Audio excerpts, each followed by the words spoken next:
Okay. Thank you for coming to this session. I'm really pleased to be able to present to you a session called Customer Success Stories of Zowe. So there's lots of other things you could be doing right now. You could be drinking some nice coffee, or you could be hanging out in some of the other tracks where there's, the rooms are running out of chairs and things like that. So I'm really pleased you're here. For whatever reason you came into this room to ask me a question, or to put an idea through me, or to learn something from me, make sure that you don't leave that door without leaving that behind in the room. Okay. So I want this to be. It's just quite a small crowd. So this is like yours, and I can talk to you about pretty much. I can go pretty much any direction that you want. So there's a weird picture of me drinking some coffee, ironically. So I work for IBM, and I've been involved with the Zowe project since before it was called Zowe. And I spend a lot of time working with customers to basically help them to adopt Zowe. And I'm going to talk a little bit about one of the most popular questions I ever get asked, which is why it's called Zowe? Why is Zowe called Zowe? I was actually at a session in Las Vegas recently, and somebody asked Darren Search, he was trying to talk about skills, and they were just like, why is it called Zowe? Should it be pronounced Zoe, or is it Zowe, or is it uppercase, or what's going on with Zowe? So I'll give you a little bit of the backstory behind this project. So this was a collaboration behind 3 different software companies and the Linux Foundation under an umbrella organization called the Mainframe project, that is really the steward that brings together lots of open source projects on the MVS and Linux One ecosystem, under the ultimate governance of Linux Foundation. So when we did our do folks know what design thinking is? Design thinking? Anyway, it's a thing that big vendors do. Like vendors go, yeah, we have a lot of designers in our.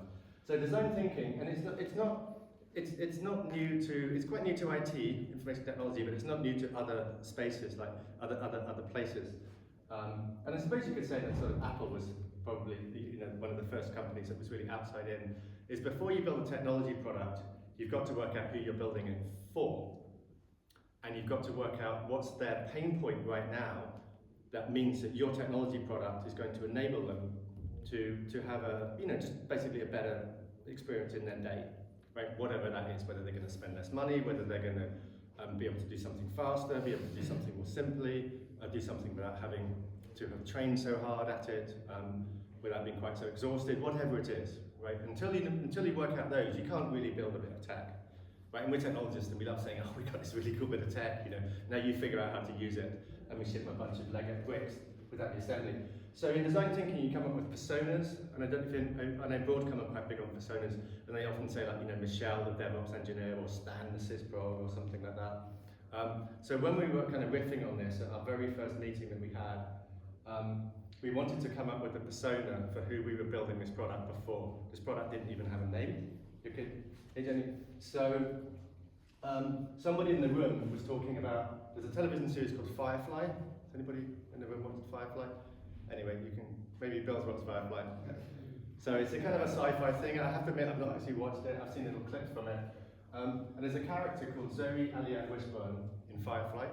And Zowe Allianne Wishbone, an interesting thing about Zowe Allianne Wishbone is it says, born Homewell None, born Wieselseid. And in the science fiction series, she was born on a spacecraft. So she was born in a zero gravity environment. She sleeps in a zero gravity bed, and she's really quite kick-ass. And she beats lots of people up. She's strong. She's female. She's sort of mixed race. She represents all the vectors of diversity that we wanted to embrace. She's not like me, right? Bald, white, 58-year-old male that you expect to see lots of walking around the Mainframe conference. And sometimes, occasionally in the series, she'll find it hard to sleep on a bed on a planet, or she'll fire a missile and it will miss, and she goes, down gravity and things like that. So there was a persona of people who were born in a world where everybody's using mobile phones, where Visual Studio Code is king of the hill, where they're basically, Git native, they're digital native personas. They did not grow up in the world of TSO and ISPF and punch cards and 3270 and things like that. And that's the persona that we tried to build this product for. And when it came up to naming, we were like, well, what should we name it? And somebody said, well, let's just call it Zowe, because we've been talking about Zowe for the last week. And then we tried to trademark Zowe, but we couldn't trademark Zowe with an E and 2 dots over it. I don't know what that's called. It's not an umlaut or is that an umlaut? Okay. We couldn't trademark that. The lawyers tried their best, so they came up with the homonym, which is Zowe with a W. Boom. That's the origin story for Zowe. Does the actress know? Does the actress? I have no idea. Don't tell me, we've got like Disney lawyers coming up. When Zowe gets to the point where you're having massive Zowe-only conferences. I don't know. One of the reasons we couldn't trademark it is I actually think somebody else already had the trademark. Yeah. And I think there's some wearable device that you can wear that does like health data to your phone that's also called Zowe. Anyway, but that's the origin story behind Zowe. So what I'm going to talk about now is the timeline behind Zowe. When Zowe was first released in 2020, it was March 19, 2020. We actually started Zowe about 2017, I would say was probably the inception of it, maybe. 2018 was when the sort of companies came together, we had a beta period. At this period in March 2020, version 1 long-term support for Zowe was released, which was basically the one my company said, okay, well now we trust that you're not going to keep breaking the APIs and we might be able to download it. Somebody called the Arcati yearbook, and the Arcati yearbook, at Zowe we don't track downloads, we don't actually know who uses Zowe, apart from when they come up to us at conferences and say, we like what we're doing, or often they raise tickets and they say it's broken. Right, so Eric Gamma, who I used to work with, is a sort of legendary engineer, works for Microsoft now, used to work for IBM, used to say, defects are love letters from your users. Right, if somebody loves you enough to raise a defect against your product because they genuinely want it to be fixed, it's the ones that you don't hear from that have abandoned you. So a question was added to the Arcati yearbook, which is now open at Planet Mainframe, who are downstairs. You've got Amanda Henley and Andy Armstrong downstairs. Give them a wave, they're really cool people. And we added a question called, are you using Zowe? So in the 2020, we got feedback that 10% of people were using it. So in the first year, since a GA, 10% of 100 mainframe customers that they polled said, yeah, we're using Zowe. So we're like, that's kind of cool. And then we added a new one to the next one that says, are you thinking of using Zowe? And it sort of trended over time. It basically doubled to 19, I'm going to round it up to 20. And I've got some animation. And all of a sudden in 2021, it really went viral. So basically you had 70% of everybody in 2021 saying, we're either using it or we're thinking about using it, we've heard about it. So it just kind of went flying off the shelves. And then that number went off, and I'm just sort of bragging a little bit here. Then we released version 2, because every sort of 18 months, it's now a 2-year cadence. We release a new version, we give stability. There was a really good talk given in the room just now by me, actually, and 2 co-presenters on this. And the last data that we have, the 2 questions have been merged by Planet Mainframe. 85% of all mainframe customers say they are using Zowe. And we haven't got that 2024 because we have to wait until sort of February 2025, which is phenomenal, right? I mean, for crossing the chasm curve. So I'm now going to look at the main use cases behind it. Who in this room has never heard of Zowe? You've heard of Zowe? Heard of Zowe? You've got some sort of, at some point in that period, like you first heard about it, then you first used it, and then maybe used it a little bit more. So this is the most popular extension in Zowe, and I'm just going to hit a play button, and I can demo it. Do folks know the Visual Studio Code Zowe Explorer extension? If I say the word Zowe, it's like kind of word association. So I say Zowe, you say Visual Studio Code extension, because Zowe actually has about 4, now about 5, possibly 6 components, depending on how you look at it. So this was basically contributed. This was that kind of Zowe persona. This was people who were born in a spacecraft with 0 gravity, who wanted to do something. They're kind of born on Visual Studio Code generation. And interestingly, this was donated by then Computer Associates, now Broadcom, actually by a bunch of developers who were actually writing assembler extensions, and they just simply couldn't deal with ISPF edit. And they basically wrote this extension, and they contributed this extension to the Zowe project. It wasn't even initially something that we thought was going to do. I did actually do a bunch of way cool stuff. Now, we didn't think that this would be that successful, but the first customer success story that happened in March 2020 was the start of the pandemic, worldwide pandemic, COVID-19 coronavirus, which was, and I literally remember at the conference when we released it in Fort Worth, Dallas Fort Worth, literally checking my phone saying, am I going to be able to get back to England without being quarantined for 10 days? And I got back in a week before that quarantine happened. Right? The world changed. massively when that happened. And one of the things that occurred was a lot of systems, especially US government systems, were basically put under strain, they were put under load. They needed to pay furlough checks, they needed to do a lot of processing. The government basically needed to step in and help, and a lot of IT systems that needed to scale up. And a lot of those were running on IBM Z hardware, and they were written in COBOL. So there was this huge demand to basically find COBOL people. And also people were losing their jobs and having to retrain or reskill to go back to that.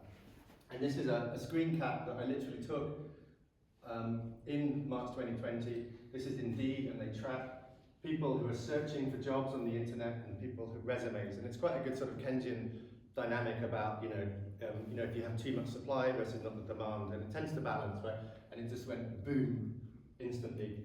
And Phil Murphy, who was the governor of New Jersey, I think at the time, he basically started saying, we need COBOL programmers, and there was lots of things, Tech Republic, COBOL programmers in demand to fight the pandemic. There was a bit of sort of kind of trash talking about the mainframe's old, COBOL's bad, but all of a sudden, these people realized, even if they were doing migration away from COBOL, they needed to scale these things up. Now really, fortunately, on the release of Zowe, there was also, I don't know, do we have a badge for Open Mainframe Project Education? But also, IBM had worked, again with Broadcom, to create a COBOL education course that was being run by a university where there was a very big US state, it's not New Jersey, and I can't say who the state was, where they needed a pipeline of skilled people coming out of the university who were skilled COBOL developers. So the Open Mainframe Project, and IBM and Broadcom and a few other people that sponsored it, basically created a training course for COBOL. And we basically expected about, 40 students to be trained up on COBOL. The university shut down, unfortunately, because it was run on IBM Z and it's running in a system that IBM hosts. We managed to scale up really, really quickly. And this sort of hit the press in that people were basically talking April 29th, 2019. It was actually covered in, I think it was covered in CNN, I haven't got the slide from CNN here.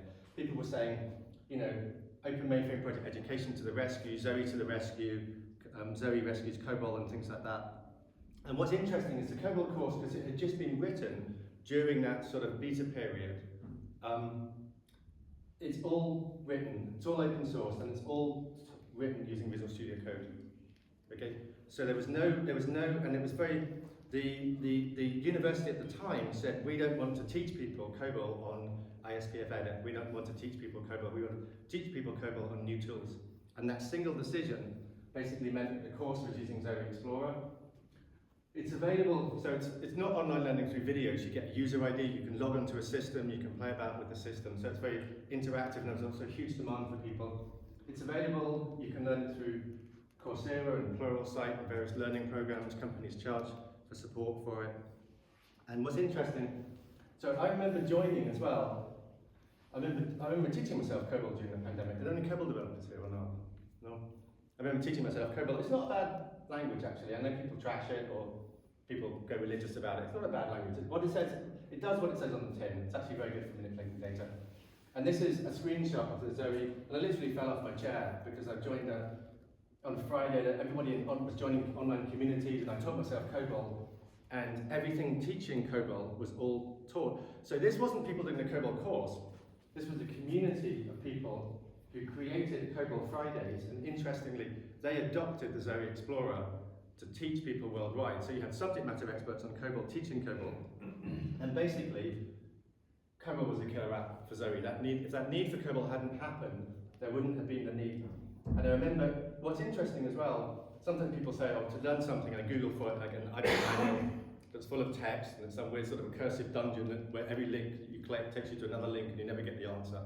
And you just end up basically just running out of fuel and falling over, eaten by a dragon or something. What's interesting is that all of these people here, they're all very sort of Gen Z and Gen Y. They were publishing on YouTube. All of the videos were here. Very sort of, I wouldn't say modern media platforms, because YouTube's been around for quite a while and things like that. YouTube is owned by Google, so when you go into Google Chrome and you type things, the answers come from here very, very quickly. So all of a sudden, and then after building the course for that university, other universities started wanting it as well, so it scaled up massively. And I've got a few things here. This is Dr. Cameron Say, who teaches at East Carolina University. He's the most followed mainframer under hashtag mainframe on LinkedIn. I have like 13,000 followers or something. And he basically said, he's been teaching COBOL since forever. And he basically says, come and no surprise, my COBOL students were perplexed and ticked off that they were introduced to Zowe late in the course. So academics teaching COBOL started flipping to teach Zowe. This is Gemanas Samanicus, gave this talk. He's from University of Vilnius in Lithuania. And I got this, took a picture when I saw him present in Oslo. And he basically said 3270 scares off younger generations, Zowe's the way forward. And he, again, is a very experienced COBOL programmer and is teaching COBOL, and he could track the fact that more people signed up to his course when his course poster at Visual Studio came on it, and more people finished it. So, and this is Tate and talking about how, you know, newcomers, what did he say on this one? He got some newcomer talking about, I've forgotten the word he used, rounding up the summer internship, never worked on encryption, never worked on a mainframe. And Tate, who I think works for Hitachi, said, he quoted me on here, but just forget that, because it's not about me, it's about Aretha, is that she said, with minimal tutelage, the results have been nothing short of incredible. We couldn't be more pleased, her ability to learn quickly. So what you're seeing is that generation very quickly can pivot to this. And the next thing I want to talk about is Rune Christensen. I've got a video, I won't play the video, because I don't think the audio is going to work, but we saw large companies, so like Bank Data was a huge company. Unfortunately, there are other companies as well that have internal education. This is one I've got permission to use. He basically, what they did was he said, if we can take the things the developer, here's the Open Mainframe Project COBOL course, do that, I've just paraphrased it. Here's the VS Code, use it. The thing they already know, the learning curve is flattened, and it's perfect. So we basically met the need, which is where our scenario, which is to build something that a generation who've grown up on graphical tools and graphical IDEs find familiar. So we basically built exactly what Sloan wanted. This was our next biggest success story, COBOL Check. Interestingly, there's a project here, is COBOL Check on here or not? So Rune Christensen at Bank Data, he took another open source project that he then blended with Zowe and gave back to the Open Mainframe project. So it's probably the most successful story where a company took Zowe, adopted it internally, realized what was missing, which was basically a unit testing framework for COBOL, built this, which is a sort of JUnit for COBOL. It's really, really very good. We worked closely with him, and then at the end we were like, well, dude, do you just want to give it back to the Open Mainframe project? And he gave that back, and that's very successful. That's flying off the shelves. And interestingly, just recently, I was on this video, I think it was just 6 weeks ago, and the Open Mainframe project has mentees, this is Rituraj, and they now embedded COBOL Check with the Zowe Explorer. So what you're seeing is companies wanting to modernize not just editing COBOL, but the entire infrastructure behind by which you do modern DevOps for COBOL are basically embracing that open source. Am I going for time? When did I start, by the way? I started at 3 o'clock. I started at 3 o'clock. 3:15. Okay, cool. Wow, ahead of schedule. Has anybody done an education class called Master the Mainframe? No? Looked at it, yeah. You looked- We looked at it with some projects. What year was that? I mean, it was still Master the Mainframe. Okay. As well, Okay, so it's still called Master the Mainframe. It's great. So but it's not, it's Explorer. it's called IBM Z Explorer. I like being in places I can say the word Z and not Z. So in 2020, at the same time that Zowe was launched back in March, right, which was also the pandemic, massive need for COBOL education class flying off the shelves, just happened to be, I call it the wrong place at the right time, because nobody wants to be there when a sort of catastrophic thing hits humanity, but it's nice to have something in the toolkit that sort of bloomed at that point in time. The training course 2020, Master the Mainframe, it's hosted, it's one of the few training courses where you actually get access to a system, you're not just doing sort of video learning. They celebrated their anniversary in 2020 of Master the Mainframe, and they called it Celebrating 15 Years, Boom Yeah, Master the Mainframe. And you can see all of these panels that I just took at the time, which is how you're teaching mainframers for the last 15 years, up until from 2005 when it was launched, I guess. You're teaching them using ISPFN and SSF, right? So you're teaching them, you're not teaching, so if you have the Zowe persona, which is born on VS Code, that's not gonna you've got to teach people all about PF keys and PF key 8 and all that cool stuff, which eventually they're going to have to learn, but maybe not on day one. And these are some of the photos that actually accompanied that. Remember, when you say to somebody, point at the screen, he's probably thinking, do I this to expand it or something? But if you look at those folks there, they're very Gen Z. We've got a lot of diversity in there, in all the vectors of what that word means. And they're probably struggling. I'll be honest, they're probably struggling to operate it, because they're much more used to operating graphical user interfaces without having to read manuals. So what happened, the name of the class called IBM Master Mainframe pivoted to be called IBM Z Explore or Z Explore, if you cross the pond. And I've just grabbed some screenshots here. It was all done 100% using Zowe, Visual Studio Code, Zowe, and the Zowe command line interface. Nobody goes near an ISPF panel. It was all taught using modern tools. It was a very deliberate symbol. Deliberate. Sometimes to make a change, you have to sort of put your foot on one side of the balance scales and just sit down there, and lots of people yell at us. But fortunately, we've got very forward-looking vice president. She's actually here at the moment, Meredith Stowell. If anyone, give her a wave if you know her. But she was very pivotal in this. She said, I need to build it for the generation that hasn't been born on 7270 panel. Interestingly, again, literally about a week after the course came out, there was a full video on YouTube with exactly how to do it and solve it. And we were like, well, should we take that down? Should we talk to the person about take it down? It looks like a kind of a cheat sheet. But we were like, well, it's okay, because it encourages it. And I think I grabbed this screenshot. That's got a stupid number of hits. I mean, it's like in the millions or something. I don't know why it's got so many. But again, you're seeing that people are embracing modern tools and embracing modern ways to interact as well. And this is something that I really like. The folks remember their first experience when they saw Microsoft Windows and they've been using DOS or something, right? It's just, even if it sucks, you can drag and drop, and it's what's interesting. I remember working for a company that was still using DOS, and I had Windows on my laptop at home. We're going back quite many years now. And I remember literally coming in and saying, look, I'm more productive, I can do this. And you have that sort of grassroots moment. And Microsoft understood it, Adobe understood it when PDF became a pervasive format. If you can get students and people coming in, you can tip enterprises from the bottom. You don't have to go into the boardroom, right, and basically wine and dine and invite the directors to golf and lunch to get something top down, right? You can just basically get something from the bottom up. And that's really, I suppose, the success of Microsoft, you could say, was really that. And I love this quote. I just grabbed this off a Discord community. Just got Zowe. It annoys me that they uppercase the word Zowe, because a bit of me grates on me, COBOL's got to be uppercase or something, but I'll forgive them for that. Just got Zowe working with Visual Studio Code at work. Having used it before, I got hired to learn the mainframe via Z Explore. First cool trick was using an ISP utility to create a CSV, that's a spreadsheet file, from a job search using an extension. Anyway, they're basically the jamming. So what you do is you've got people who've learned it, they get hired. I know there's a big bank near here, I'm not going to say their name, but they have a relationship with Manchester Metropolitan University who teaches, again, they teach Zowe. So, and IBM did a really good job. Now, IBM currently gives out an IBM Z Explore 50,000 user IDs a year. So 50,000 people a year, 50% of which complete the course, so that's 25,000 new people every year, okay? Are basically learning all through this interface. They're going into the workplace. It's taught by, I think, 29 universities right now. All of their mainframe education classes are taught using the Zowe Explore. That's then basically bleeding up into companies. And Interskill, if you folks know Interskill, Darren Search is here this week along with Clementine Gribble and Giles as well.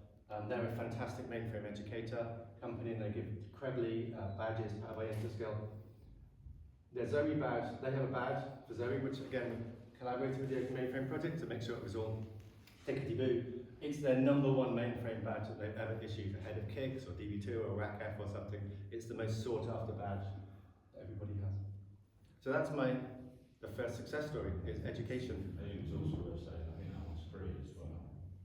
Some of the other badges, obviously, Interskill do, are chargeable courses. Is that one free? Oh, I didn't know that. I think that one's free. Yeah. Because it's so intertwined. It's so, and probably it is, because the Open Mainframe Project, we wouldn't have partnered with them to do it if if there wasn't a Creative Commons license. Yeah, that's something that I'm pretty sure it's free. May's nodding at me, yeah. Linux Foundation doesn't let us get, I mean, there has to be a way for vendors to monetize something. It's normally like 24/7 support or something that's really cool, like, debugging in high-level assembler or something. But that's the real success story behind Zowe. It's education, which I just love, because I love education. Any questions on that, or not? Zowe command interface. Boom. By the way, if anybody wants to see Zowe, you can ask me questions. This is really the topology behind Zowe. You're connecting to ZOS, and you connect through Visual Studio Code, and there's also a command line interface as well. So the second really interesting, and I'll talk about these two as well, I'll talk about that as we go forward. I've given other talks on command line interfaces, and I could do a quick demo on command line interfaces. Let's do a quick demo. So I'm going to list some files of my mainframe, and when I list some files of my mainframe, I can just type the word Zowe, right? And I can just type Zowe files. See what files, and I'm going to type Zowe files, and then it will tell me the syntax of everything I can do with files. And there's loads and loads of things you can do. Zowe files list looks interesting. If you guys want me to do something else, just ask me. There used to be a radio show and they had a phone-in called Stump the Chumps, right? You can go on, let's do something interesting. Zowe files list. Zowe files list dataset, DS is a mnemonic. I can, at any point in time, I can do -H and I can see what it does. So I go Zowe files list dataset, winchj.start. Obviously I have to find things like what system we're connecting to and stuff like that. But what's interesting about that is that I can basically run a command without knowing what the command is, without having to read manuals. It sort of auto-discovers itself as I start typing. It gives me help, and I can do a bunch of cool stuff. With any command as well, I can also do something called RFJ, response format JSON. So every single command can come back, the results can come back in two formats. For use by a carbon-based life form, like myself, or a silicon-based life form, like some, a computer program that wants to read this. Right, and it'd much prefer having the squiggly brackets and comments, right? And that's phenomenal throughout, and that's available throughout all of it. And it supports lots of different authentication mechanisms, and there's 29 different things it can connect to, as well as EOS, like KIPS and DB2, lots of extensions from lots of different software vendors. Guys, have any questions on the Zowe command line interface? It's slightly different from Visual Studio Code, I just wanted to show it. It can do loads. So what's interesting, make the mainframe. I probably shouldn't have chosen that title. I probably should not have chosen that title on today. Anyway, here we go. So that's just a little demo of it doing it. It's very successful. So this is Stephen Westwood, he's from Lloyd's. He was supposed to be here this week, actually, but something held him up. But I chatted with Stephen at Lloyd's. Unfortunately, we got his permission to use it. But he basically said that they had an apprentice program at Lloyd's, and it's very common with companies is where they just get younger people in, they start doing hackathons, they don't want to completely freak them out and basically say, look, here's a bunch of assembler exits and here's ISPF and just, go and whirl over there in that corner. But he basically said, I'm not being funny, when you see TN6070 session for the first time, they're kind of like, what the heck is this? I think when we did the rehearsal, it was a slightly different sentence. He said, could we bring something a bit more modern to them? And this very much fits the narrative of like, if we're just feeding, if we're basically stuffing the pipe with lots of training and lots of education about like, basically that flashy, bells and whistles stuff that we saw earlier, which is kind of simple to use. Because, if I go and use the Zowe CLI, I don't get... One of the things that we found as well, so I'm slightly going off topic here. So IBM did a various survey about skills a while back, which is why I got lots of investment to do this. And companies said it takes 7 years before somebody joins a company and gets permission for them to be able to log into production. 7 years, right? That's quite a long journey. Right? We really got to reduce that journey as to why they... And a lot of it's just trust. And another really interesting thing that came back was some people... it's always good to give an exit interview to somebody, to say, why are you leaving? Why are you checking out of this space? And there was a company that gave an exit interview to somebody who'd left, who'd been hired, and they put lots of money into hiring this person who literally left it. And what she said was, when I first used, I think it's TSO, she did a TSO command, and the results came back to her in red. She thought that it was danger. Red is the colour of danger, right? So something as simple, and we're all used to it, folks who run TSO commands, right? They just come back in red. But to her, she was terrified. She thought she'd done something wrong. you know, she became flustered and she literally left the company because of that. And but it's an interesting thing. So one of the things we do in Zowe CLI, if you get something back from Zowe CLI and it is red, you need to look at it, right? Because that means like you know your authentication failed, or you know you've got an error code 500 or something like that. So we reserve scary colours for scary things. Few people already involved working with the organisation. We're looking at CLI, so presumably Lloyd's had hired some people who maybe come from a local university or done the education course, and they basically did it. Now, the next picture I've got is not from Lloyd's. I won't say about what Lloyd's do with their DevOps pipeline, but this is from another company.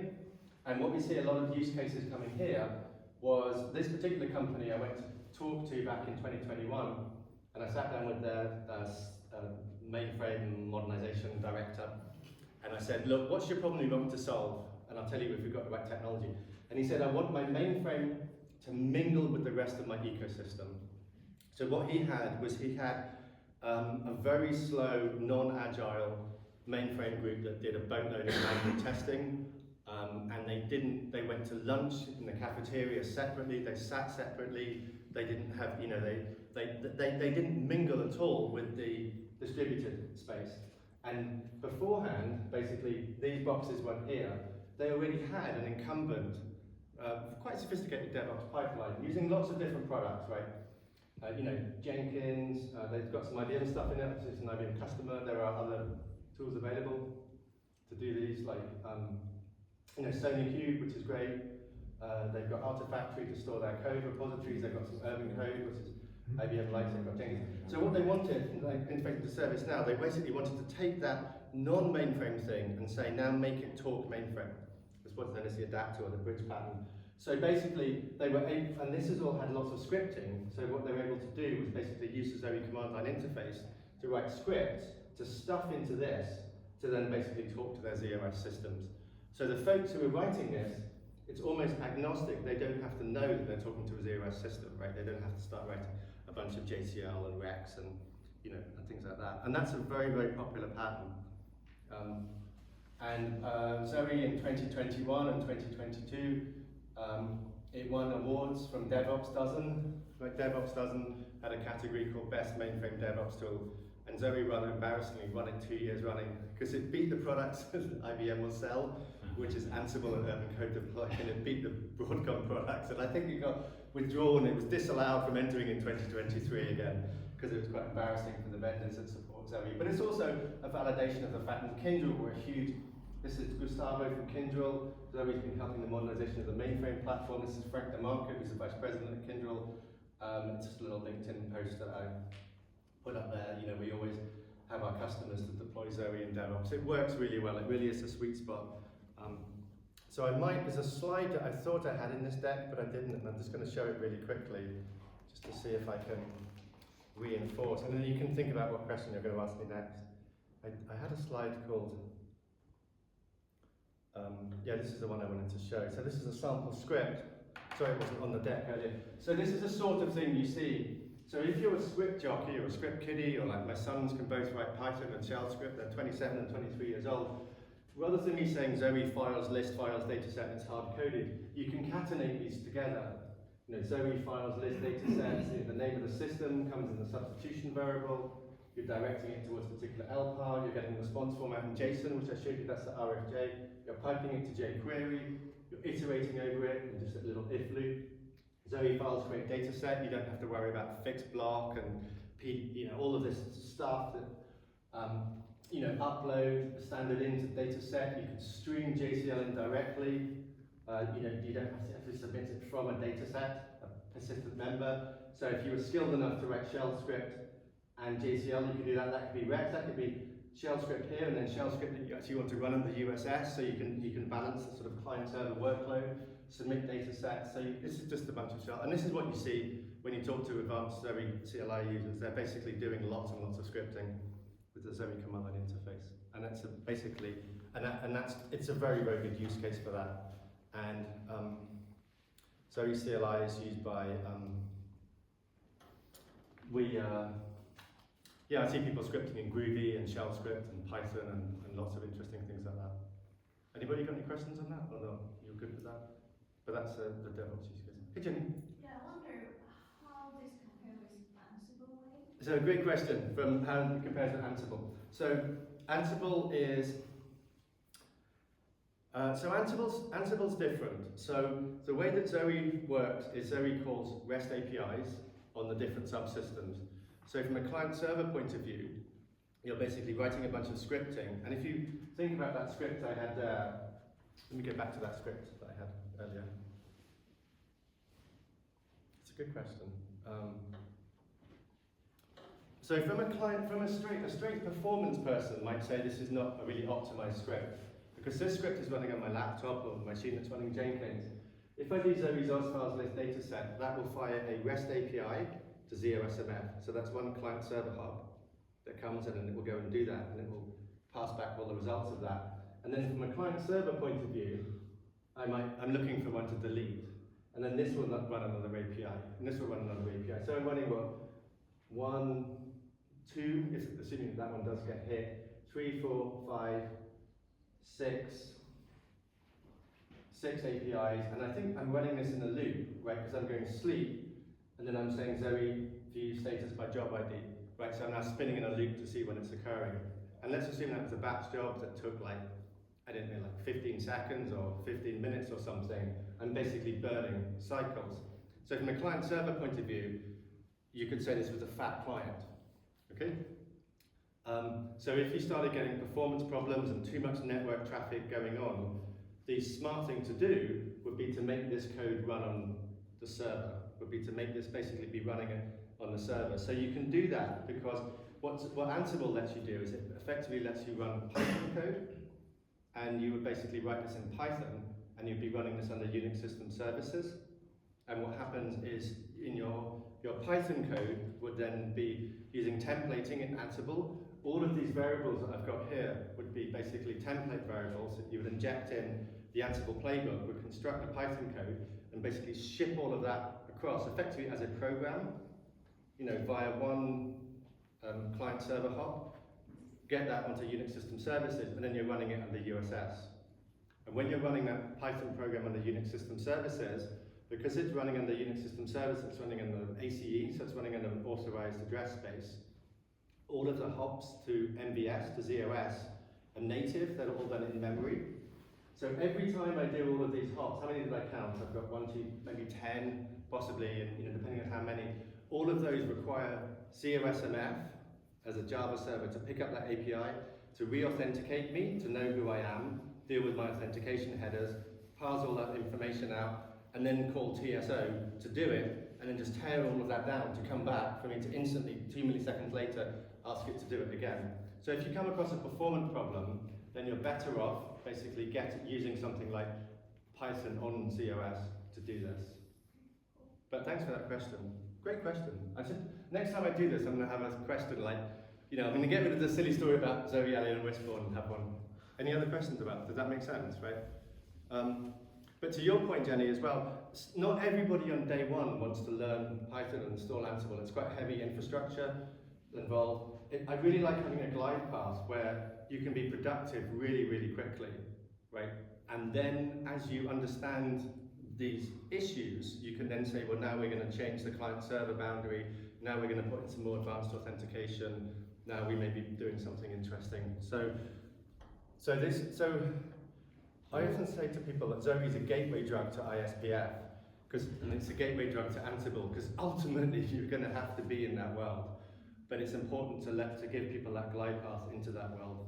And not everybody does. If your script is really simple, like Philip Nelson was here from Nationwide, they use Ansible, but they also use Zowe very, very heavily as well, for just do situational things, right? Cool. We're looking to use Zowe with TWS quite a lot. Tivoli workloads. Yeah. Let's go to that. Yeah, that's great. It's quite from that, because that's our area. So, thank you for that. So I'm very quickly going to go into. Is there a new release? The plugin. I just heard it. So there's a couple of so Node Package Manager. There are 68 packages for Zowe. Yeah. Okay, and if you go and look, so you were looking at Tivoli Workload Scheduler. So I think it's. I'm just going to type the word workload. And again, I just want to be really. This is an IBM product, and there are lots of other products that you can extend Zowe with. Lots of great products from Broadcom, so I know Endeavour use it. But there is a plugin for IBM Tivoli Workload Scheduler and you're able to then do the command line interface, not just doing ZOS commands, but using TWS or using Endeavour from Broadcom or EJAZ from Phoenix Software or Rocket Software have some for their Changeman product. So you were asking me, is there a new plugin? I don't I'm trying to see if I can see all of the I commands. just had one of our sysprogs the other day that he's installed it, so We could. that's fine. We could do a stump the chump really quickly. So what I do now, what I'm going to do now is I'm going to do clear Zowe plugins list. I'm really bad at my timekeeping. So Zowe plugins list. So I have a number of plugins already installed here. I've even got one from Broadcom. I'm going to install this plugin. This is my name of my plugin, which is just that. Let's see if it works. It probably won't work. Sorry. Zowe plugins install. And just see if it works. So you're looking for a new one to work with a new release of TWS or a new release of Zowe? Well, because Zoe's gone to version 2 now, so... Zowe's gone to version 3. Oh, version 2, sorry. So I think, the version that, and I'll have to check, but I tested recently all of the IBM plugins that were certified for version 3, and they also, certified for version 2, they all still work with version 3, yeah. but we still have to do a certification process to submit and get a badge approved and things like that, and just make sure that we're not breaking any APIs. So when I do Zowe when I do the Zowe command now, assuming that I haven't been lying to you for the last 40 minutes, I should have workload automation, right? And then if I go, so now I do Zowe WA for workload automation, and I can see all the cool things I can do with that product. And it's going to be the same familiar way, and if I do Zowe HW as well, that's the wrong one, I can actually see at any point in time, based upon all of the plugins I've got, I can see all of the workload automation. So I'm not a WA expert, but I can see, these are all the things you can do with it.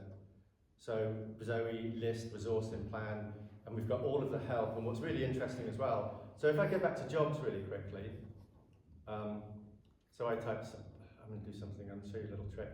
So I go Zowe job submit dataset. On any command, you can go down and you can hit copy. You can go back to your terminal. Sorry, I hope you can see that. Let's make it a little bit bigger.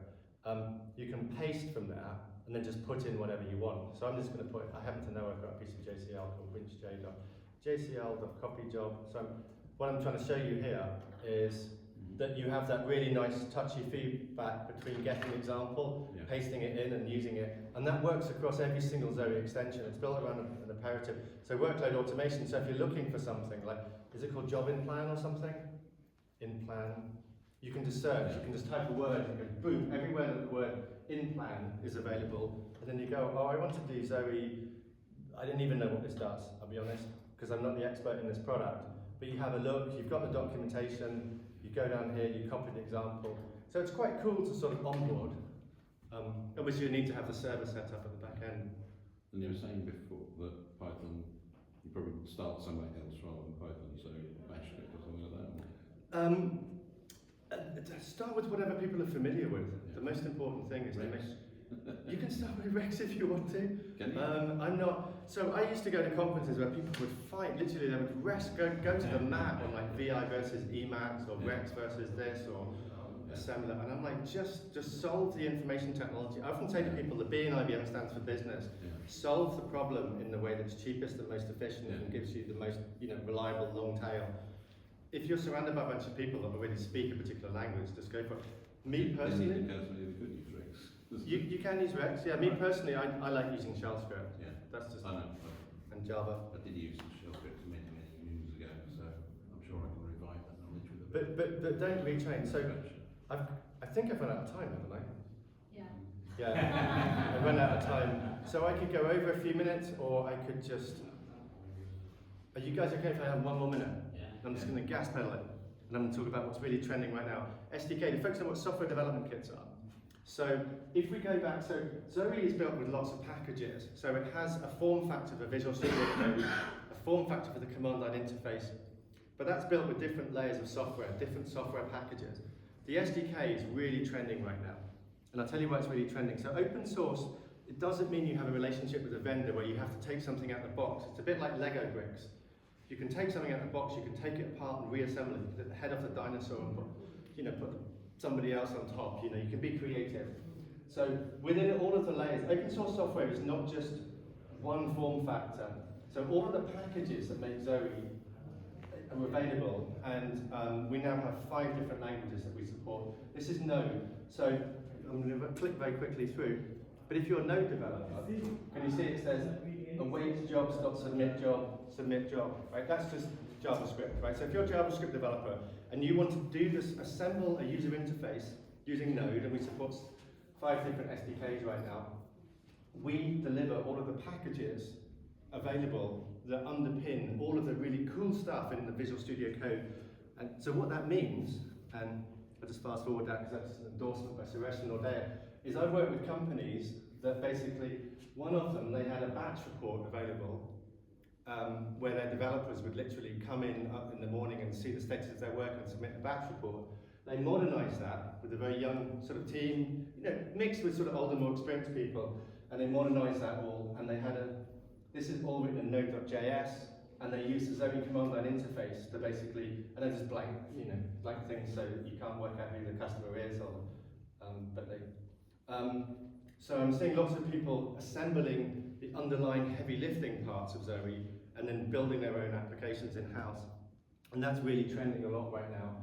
And Zowe just really formalized the SDK. This is another example, customer, the same customer actually, where they had some ISPF macros, a bunch of stuff, and they literally just modernized it within Visual Studio Code. Again, a young development team did that, meshed with the old team, and they're able to do that. So I'm seeing lots of companies embracing Zowe, not using it because of the form factors out of the box, but taking, you know, reassembling it and basically doing their own cool cooking.